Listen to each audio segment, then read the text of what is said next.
Hello everybody, this is JT Productions, and I'm back with another preview and prediction video. Today, I'll be doing the Houston Cougars. Let's get it going.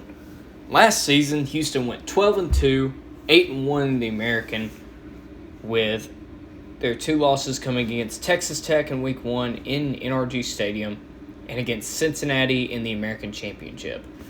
They ended up beating Auburn in the Birmingham Bowl 17-13. Not bad.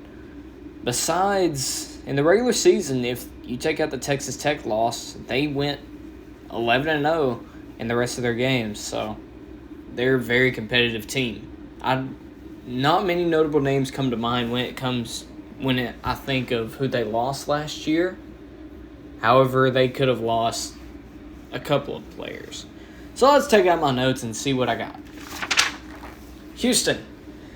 Dana Holgorsen, former West Virginia Mountaineers head coach, is his fourth season, if you can believe that. 2018 was 5 years ago.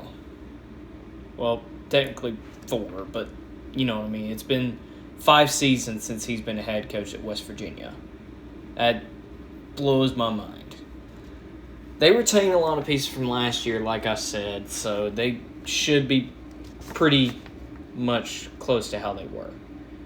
Now, another thing, they've been consistently a championship contender in the AAC every year since probably 2016, in my opinion. So there's that to think about. Now, what do I think about who they got in the transfer portal? Well, let's take a look. They got a quarterback, registered freshman quarterback transfer coming in from Arkansas, and Lucas Coley. Running back transfer, Brandon Campbell from USC. Wide receiver transfer, Samuel Brown from West Virginia. Wide receiver transfer, Joseph Manjack IV from USC. What a name. Tight end transfer, Logan Compton from NMMI. Have no idea what that stands for. Right tackle transfer, Siler Johnson from Texas. Right tackle transfer, Lance Robinson from Middle Tennessee State. Linebacker transfer, Jamal Morris from Oklahoma. And defensive back transfer, Moses Alexander from Kilgore College. A lot of quality of life transfers there. They still got, on offense, senior quarterback Clayton Toon, along with senior quarterback Ike Ogubagu, however you say that. Running back, you have senior transfer Tashawn Henry, along with the transfer running back Brandon Campbell, and Stacy Sneed, redshirt freshman running back. Wide receivers, you have Keshawn Carter, senior transfer, who came in as a transfer last year, or the year before last, I believe, from Texas Tech. So that's a good piece. You have freshman Matthew Golden, and you have Samuel Brown from West Virginia, Joseph Manjack IV from USC. Nathaniel Dell is also there from a JUCO transfer.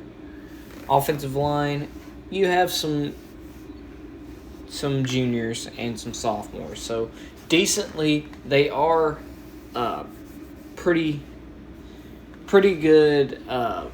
What's the word? They're semi-veterans. They're not veterans per se. No seniors, but they have juniors and sophomores. They know what they're doing. I'll put it that way because I can't think of the word. Defensively, one of the best parts of this team. You have a pretty veteran secondary, linebacking core linebacking core. Also, you have Cedric Williams, a senior transfer D tackle, who transferred a couple of years ago from Kilgore College. In defensive end, Derek Parrish is the other senior. You have 2 sophomores projected starting in Nelson Caesar and Chidozie Wankwo. I don't know how to pronounce a lot of these. So, pretty good-looking team all around.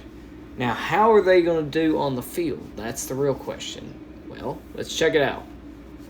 Week 1, you have no slouch of a game. You go on the road to the Alamo Dome to take on UTSA. UTSA was one of the surprises of last season, They almost ended up undefeated, ended up beating Bailey Zappi and Western Kentucky in the championship and being Conference USA champions. They are a very dangerous team.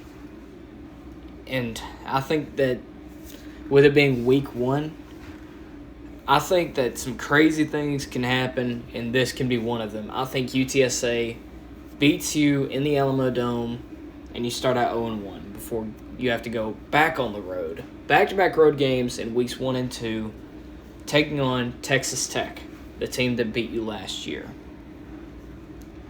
And you know what? I think that you're going to beat Texas Tech. Texas Tech, I believe they're bringing in a new coaching staff, if I remember correctly from the Texas Tech preview.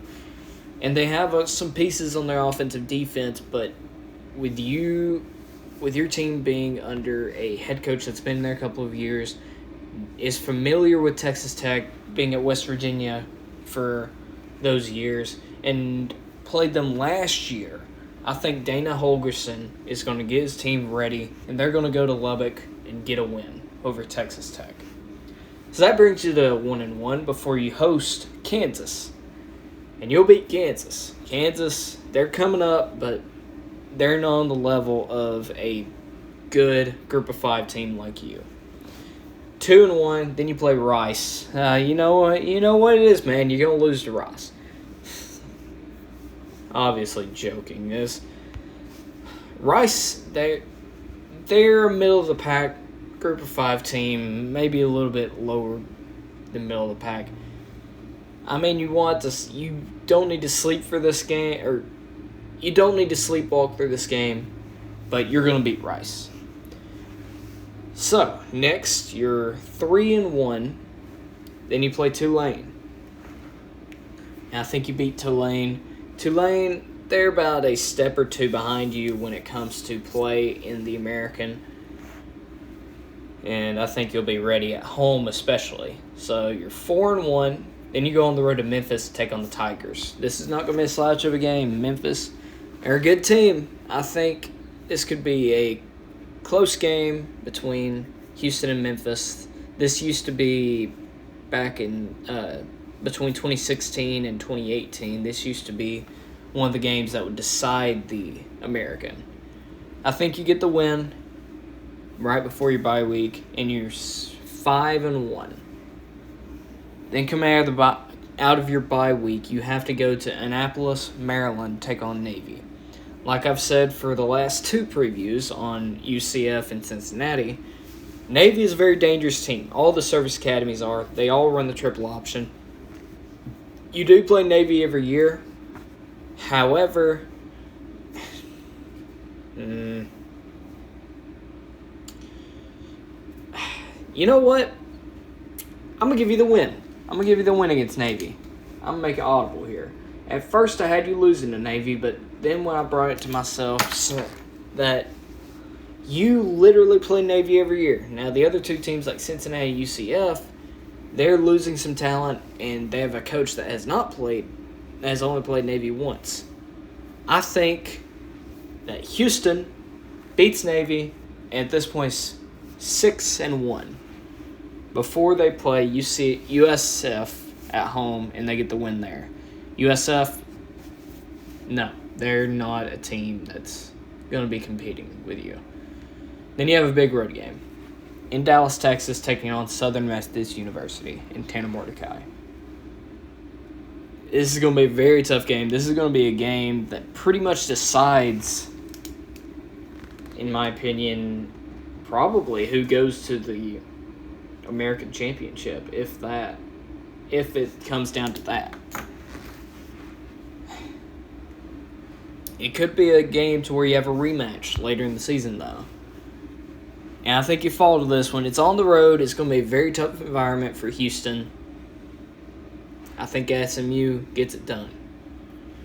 So at this point, you're 7-2. Then you play Temple at home. That'll be a win. They're not as good as you. Then you're on the road to East Carolina. Not a gimme game. These next 2 are not a gimme game. East Carolina, one of the better teams in the American. But I think you get it done. and are 9-2. Then you play Tulsa. Tulsa, not another game that's not a gimme.